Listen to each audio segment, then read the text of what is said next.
A Monday night court filing in the defamation lawsuit brought by Dominion Voting Systems against Fox News revealed a new admission by Rupert Murdoch, the network's owner. Murdoch acknowledged that several Fox hosts knowingly repeated false claims that the 2020 presidential election was stolen. Laura Barón-Lopez has more.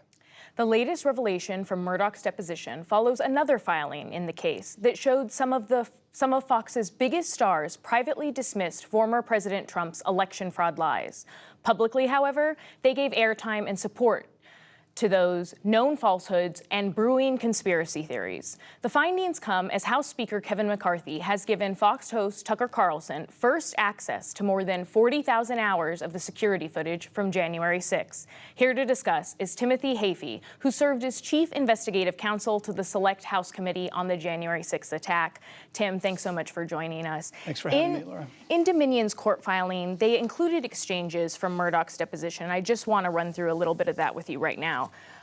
In it, Dominion attorney asked Murdoch, "You are now aware that Fox endorsed at times these false notions of a stolen election. Murdoch, not Fox, no, not Fox, but maybe Lou Dobbs, maybe Maria Bartiromo as commentators." The attorney then asked him about other hosts, Fox host Jeanine Pirro, Murdoch, "I think so," Fox host Lou Dobbs, "Oh, a lot," Fox host Sean Hannity, "A bit."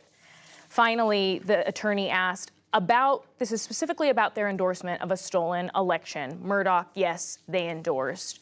You investigated the January 6th attack for months. How did Fox News's coverage and the lies about election fraud in the weeks and months contribute to January 6th? Look, what the Fox News hosts were repeating without foundation was part of a chorus of repeated bogus theories of election fraud.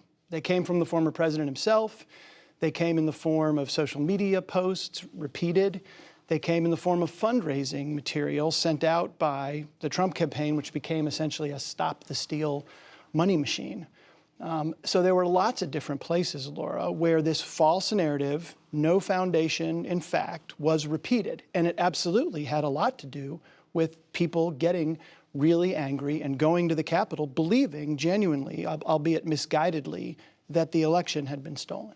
And now Speaker McCarthy is handing over footage, tens of thousands of hours of footage, to Fox host Tucker Carlson. What's the impact of that footage being shared? Look, it's dangerous. We got access, the committee got access to that footage under really tight controls. We had a dedicated terminal, only a couple of staff had access to it. It was password protected.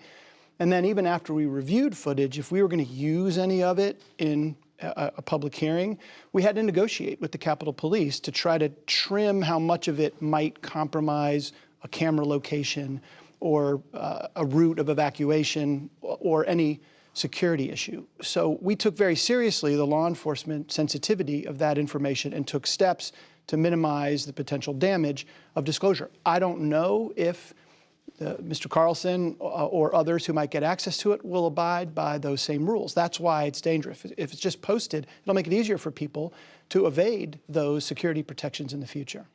There's been a lot of footage already out there, whether through your investigation or other people's personal body cameras. Some Capitol Police officers told my colleague Lisa Desjardins that they're not necessarily worried about the security risk or about people finding out camera locations, but what they are worried about is the potential for Fox to cherry pick a narrative out of that footage like this. The DOJ has been allowed to prosecute and jail hundreds of nonviolent political protesters whose crime was having the wrong opinions. He said nonviolent there, but what do you say to that from the Capitol Police officers? Look, there's no question that you can look at all of that footage and find some people that were there and not engaging in violence. Not everybody was assaulting police officers. Not everyone was breaking windows. That doesn't take away from the fact that this was a riot, that this was a violent attack on the United States Capitol. So it's a bit misleading to take a piece of footage from over here where there are people walking with signs when 50 feet away there were people hitting police officers and breaking windows. Again, it is important to look at the entirety of what happened.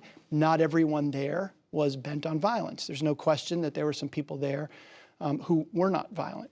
the crimes extend beyond violence. The crimes involve breaching a barrier and trespassing on the Capitol grounds. And there are a lot of people that have been charged with nonviolent offenses who have been pleading guilty to those crimes, misdemeanors, and not getting jail time. There are degrees of culpability, as there are in any mass demonstration event. Looking at the bigger picture, your ultimate report, your committee recommended that Donald Trump, the former president, be charged.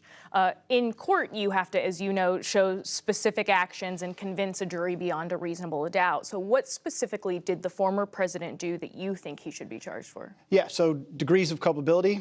He is the main proximate cause of the riot. The committee found evidence of his specific intent to obstruct, interfere, or impede the joint session. That's the main statute, is obstruction of an official proceeding.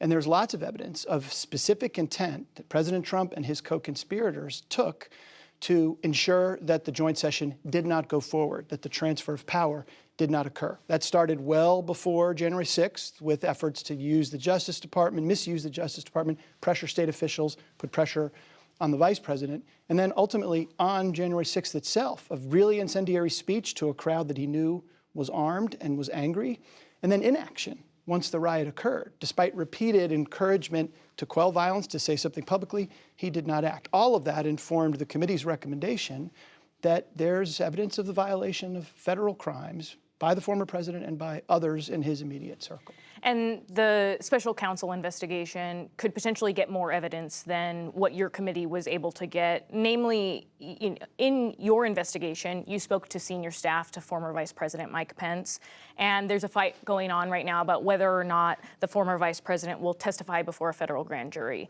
Privileges aside, on the substance, given what you learned in your investigation, do you think that a Vice President Mike Pence testimony would have vital information about what Trump did and his actions, his statements around in the lead up to January 6th? Yes, absolutely. And it's predictable that the special counsel would want to speak to him. We did speak to his chief of staff. We talked to his chief counsel. We talked to his national security advisor. We talked to everyone around him.